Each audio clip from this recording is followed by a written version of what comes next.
친윤 인사들 중에 일부가 이 단일화 이제 제안을 하면서 이준석 후보 캠프에 이제 차기 당권을 주겠다, 뭐 이렇게 약속을 했다고 이 폭로가 나왔어요. 좀 어떤 배경에서 이런? 그래서 지금 그 개혁신당의 공보단장이 그 얘기를 이동훈 네. 공보단장이 그 얘기를 네. 했는데, 근데 이준석 후보가 거기에 대해서 완전하게 부정을 안 했어요. 완전하게 부정을 안 하는 걸로 봐서는 뭔가 그러한 움직임이 있긴 있었던 것 같아요. 그게 이제 국민의힘의 무슨 후보 차원에서 그런 건 전혀 아닌 것 같고, 선거 실무자 차원, 선거의 선대위에서 뭔가 중요한 역할을 하고 있는 사람 그 실무선에서 얘기가 좀 있긴 있었던 것 같은데, 네. 이게 이런 얘기가 나오지 말아야 되는데 이게 얘기가 나와버렸어요. 예. 이게 나오는 건 완전히 이거 당권 거래로 비치는 거거든요. 네. 아까 120원 커피값, 호텔 경제학 같은 것도 별거 아니에요. 뭐 그렇다고 뭐 이재명 후보가 경제학자도 아닌 것이고, 근데 그걸 집요하게 물고 늘어진 거 아닙니까? 이게 말하자면 이슈화하는 거잖아요. 프레임화하는 거란 말이에요. 근데 이게 당권을 가지고 추악하게 거래했다라고 공격하는 거 아닙니까? 그런 공격 당연히 하죠. 그거 공격 안 하면 그건 정당도 아니죠, 민주당이. 공격하는 거, 공세일치하는 거 당연한 건데, 그게 왜 문제냐면 말이죠. 그 자체도 흘러갈 수 있어요. 근데 문제는 한동훈 전 대표를 배제하기 위한 그런 게 깔려 있다고도 많이 해석하는 거예요. 예. 중도 보수층에서도. 그래서 한동훈에 대해서 워낙 배척을 하고 배제를 했기 때문에, 그러니까 이준석에 대해서도 이준석 후보 당신 들어오시오. 물론 선거 승리를 위해서는 단일화가 중요하지만, 선거 승리도 선거 승리지만 당신이 들어와야 한동훈을 내칠 수 있다. 그런 나름의 추론이나 이게 가능해요. 네. 그러니까 친윤이 지금 누가 친윤이냐고 그러지만 지금 사실상 그래도 국민의힘을 지배하는 전 친윤이라고 봐요. 지금 보세요. 지금 이 김문수 후보를 옆에서 돕는 게 누굽니까? 김재원 전 최고가 네. 상당히 영향력을 발휘하고 있거든요. 여전히 친윤들의 목소리가 강하다고요. 그러니까 윤석열 전 대통령과도 절연하지 못하고 있는 것이고, 친윤과도 절연하지 못하면서 선거 이후에 특정 지역, 꼭 TK가 아니더라도 국민의힘의 이 협애안, 아주 편벽하고 협의한 그 나름의 어떤 저 오른쪽으로 가가지고 자신들의 기득권을 유지하려 하는 게 아닌가라는 생각. 근데 만약에 한동훈 전 대표가 만약에 당권을 잡으면 그건 물 건너가는 거예요. 예. 그러니까 그야말로 일각에서 나오는 얘기처럼 차라리 이재명이 되는 게 나아, 한동훈보다. 이런 얘기가 나왔을 정도예요.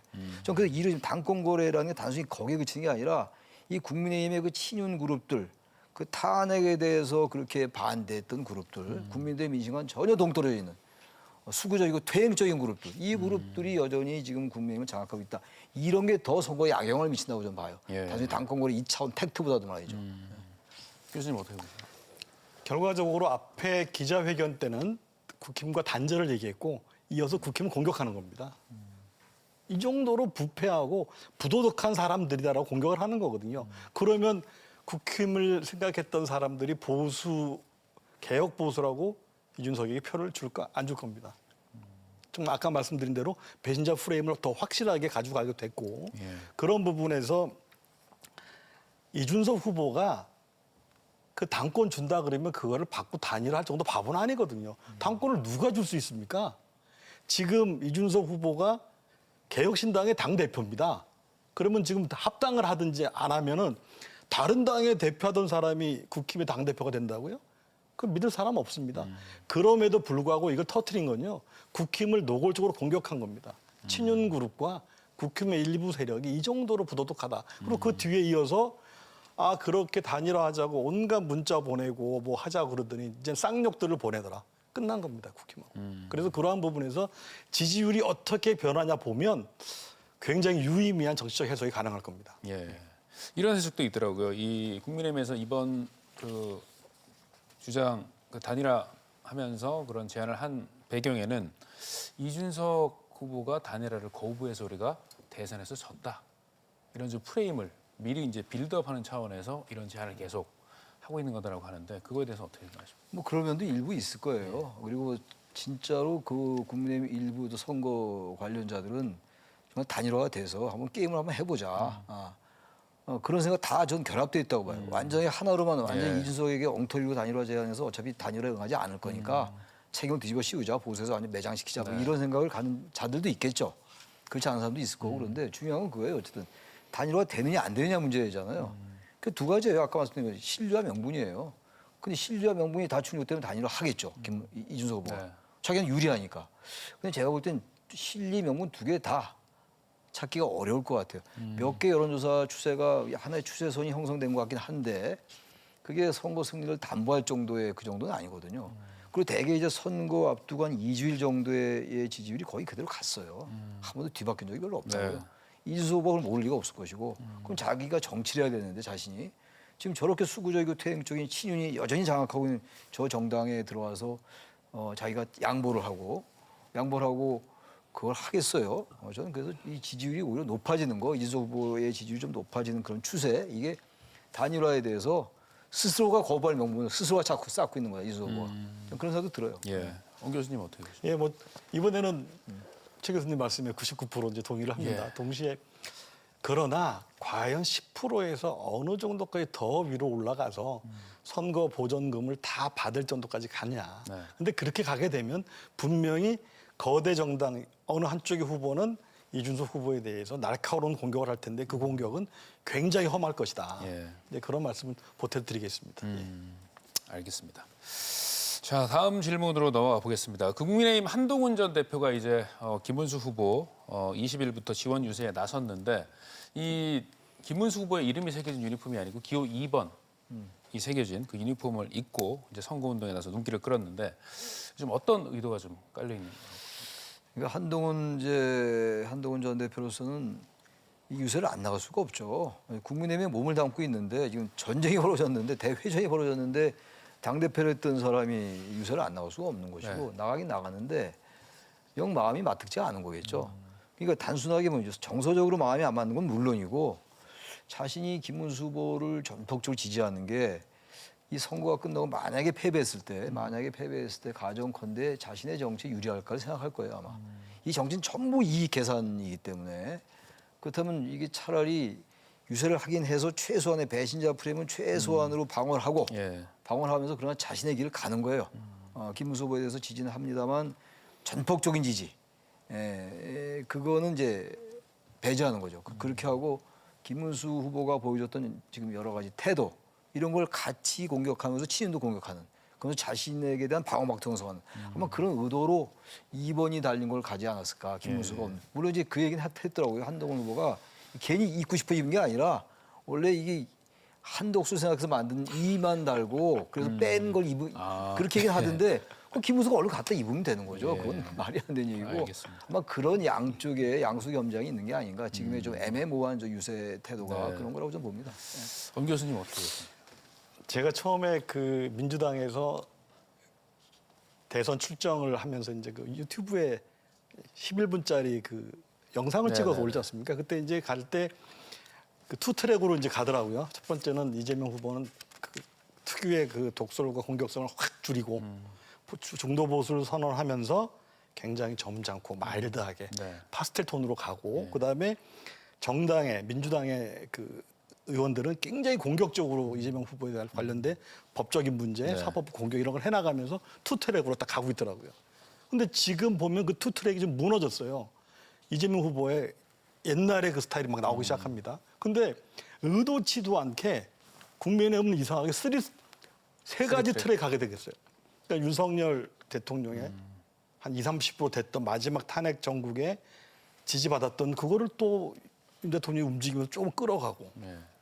그 사이에 김문수 후보가 조금 이렇게 왼쪽으로 가주면서 중도로 가고 그다음에 김용태 비대위원장이 완전히 중도와 개혁 보수에게 읍소하고 하는 각자의 트랙으로 가고 있는데 국힘은 의도한 것 같지 않습니다. 그런데 그렇게 되어 있는데 우리 영화에서 굿캅 배드캅 얘기하지 않습니까? 예. 한 사람은 윽박 지르고 한 경찰은 달래서 이제 진술을 받듯이 그런 식으로 가고 있는데 국힘은 보이지 않게 새 트랙으로 극우와 우와 개혁 우를 다 안고 가는 이상한 이런 구조가 돼버렸고 네. 근데 그게 이렇게들 단순해서 얘기를 합니다. 야 중도층이 저거 보고 투표하겠어라고 하는 분도 있지만 그걸 보고 찍는 분이 계십니다. 유권자들은 다양한 면을 보는 분들이 계시거든요. 그러니까 또 김문수 후보가 탄핵에 대해서 윤 대통령하고 딱 절연하고 돌아서야지 그러는데 또 어떤 분들은 그래도 의리 있네 이런 분들이 계세요. 그래서 이 표가 과연 어떤 식으로 가게 될지는 끝나고 봐야 되는데 이게 일방적으로 윤 대통령이 막 영화를 보고 자꾸 뭐 김문수 탈당 늦게 하고 이렇게 김문수 지지하고 하는 게 마이너스다라고만 볼 수 없다. 선거 결과를 봤을 때 사후에 당신 이 후보를 왜 찍었냐고 물어보게 되면 결과가 나오거든요. 근데 그것도 예. 뭐 4천만 유권자 가운데 1,000명 대상으로 하는 설문입니다만은 그래서 우리가 볼 때 보이지 않게 역할 분담이 돼버렸다 국회의원. 극우부터 중도부까지를 어떻게 그냥 대충 역할이 나눠진 게 아닌가 이렇게 보입니다. 제가 볼 때 말이죠. 그 유권자가 다 달라요. 예. 다 다른데 이제 어떻게 일반적이고 보편적인 그 표심이라는 게 있어요. 그게 시대 정신이기도 하고 네. 제가 아까 말씀드린 이제 그런 건데 2017년도 이명박 후보에 관련된 것도 그런 차원의 얘기인데 후보가 바뀌지 않으면 절대 못 이깁니다. 제가 장담해요. 김문수 후보가 만약에 토론이 지금 2번 남았잖아요. 네. 토론에서 아주 전격적으로 저는 뭐 그 가능성을 거의 기대는 안 합니다만 완전하게 자신의 태도를 바꾸고 흔히 말하는 황골탈퇴 그리고 친윤과의 절연 선언하고 윤석열 부부와 저는 이승만 이후로 절연합니다. 과도할 정도로 말이죠. 예. 그렇게 되면 완전 선거에 풍파 일어날 거예요. 그 정도 여러 가지 2트랙, 3트랙 아무 소용 없어요. 후보 이 선거는 후보가 치는 겁니다. 김용태 위원장이 아무리 얘기를 해도 우린 잘못했습니다 사과합니다. 그러나 이쪽은 또 해서 극우도 데리고 예. 오고 여기에 또 중도도 오고 그럼 완전히 압승이죠. 그렇게 가기 어려울 거예요. 결국은 선거는 이른바 우리가 루스가 말하는 일반 의지, 제너럴 윌이라는 게 있어요. 거기에 부응할 때 그게 민주주의예요. 그래야 유권자의 표가 오는 겁니다. 그래서 우리가 중도 그런 이유가 바로 그거예요. 근데 이게 되게 나이브하게 들릴지 모르고 지금 엄 교수님 말하는 게 대단히 고수의 정치 같지만 그렇지 않아요. 정치는 원래 가장 기본을 해야 되는 겁니다. 근데 그 기본을 못 하고 있어요. 그냥 여러 가지 한동훈 후보도 영 유세하는 게 전 후보도 영 유세하는 게 마뜩지 않고 이준석을 끌어오기도 이거 얘기도 애매하고 이게 그렇게 가는 거예요. 그러니까 이 선거는 김문수 후보가 저는 이 지금의 리스크는 윤석열 리스크도 아니고 김문수 리스크예요. 그 다시 이 김문수 리스크란 말은 다시 말하면 김문수가 바뀌면 돼요. 바뀌면 얼마든지 선거판을 바꿀 수 있는 것이고 단일화 명분도 할 수 있는 건데 그걸 안 하는 게 제가 볼 때 김문수 후보가 물론 당권 이런 것도 없지 않겠으나 제가 볼 때 김문수 후보의 소신인 것 같아요. 이거는. 그래야 설명이 돼요. 예. 그 참고 이건 도저히 이해가 안 가는 거예요. 표를 얻어올 수 있는데 왜 저렇게 자꾸만 단절하지 못하고 그리고 부정선거 영화 본 것도 그렇게 좋게 평가를 하고 말이죠. 예. 뭐 다양한 사람 만나는 게 좋다. 이게 말이 되는 얘기입니까? 이게 얼마나 국민들이 힘들었고 그동안 부정선거 음모론이 말이 안 되는 얘기 때문에 극우적이고 근데 이게 무슨 2트랙, 3트랙이다? 전혀 동의할 수 없습니다. 그래요. 예. 알겠습니다. 그럼 제가 또 가만히 있게 좀 뭐 하니까 선거에서 우리가 뒤통수를 맞은 게 국내 선거 말고요. 2번이 있는데 2번이 아니라 뭐 최근에 예를 든다면 트럼프입니다. 트럼프가 힐러리와 붙었을 때 여기 아마 앉아 계신 최 교수님도 그렇고 저도 그렇고 힐러리가 될 줄 알았어요. 될 줄 알았습니다. 최 교수님은 아니었습니까? 그때 대부분의 정치학자가 뭐 힐러리가 될 거라고 그랬습니다. 근데 트럼프가 이겼습니다. 네. 그것도 뭐 꽤 표차가 나서 이번에 해리스와 붙었을 때도 대부분이 트럼프가 질 거라고 그랬습니다. 근데 1.5% 차이로 이겼습니다. 예. 물론 뭐 미국 대통령제의 선거 자체가 좀 복잡하기 때문에 여러 가지 이유가 있겠습니다만 거기에 뭐가 숨어 있었냐 그러면 그때 최 교수님도 그 말씀 많이 하셨을 거예요. 샤이 보수의 표가 반영이 됐다. 샤이 보수. 트럼프가 2022년에 트럼프가 정치학자, 정치 전문가를 중심으로 대통령 평가를 했습니다. 45명을 평가를 했는데 트럼프가 45위를 했습니다. 꼴찌를 했어요. 예. 그런데 바이든 대통령이 22위를 했습니다. 그런데 바이든 대통령이 왜 22위를 했냐 그러면 트럼프를 떨어뜨렸다고. 선거가 그렇습니다. 제가 볼 때는 남의 나라 얘기 자꾸 할 거고 우리나라 얘기하세요. 그래서 제 얘기는 예. 샤이 보수의 표도 드러나지 않은 표가 있을 것이다. 그래서 지금 보이는 지지율이 제가 김문수 후보가 된다고 말씀드리는 게 아니고요. 생각보다 그런 것을 물론. 가지고 판단하는 분들이 계신다. 예. 왜냐 그러면 미국 사회에서 2번의 여성 대통령 후보와 싸워서 이긴 사람이 유일하게 트럼프입니다. 근데 트럼프는 레이시스트, 인종주의자예요.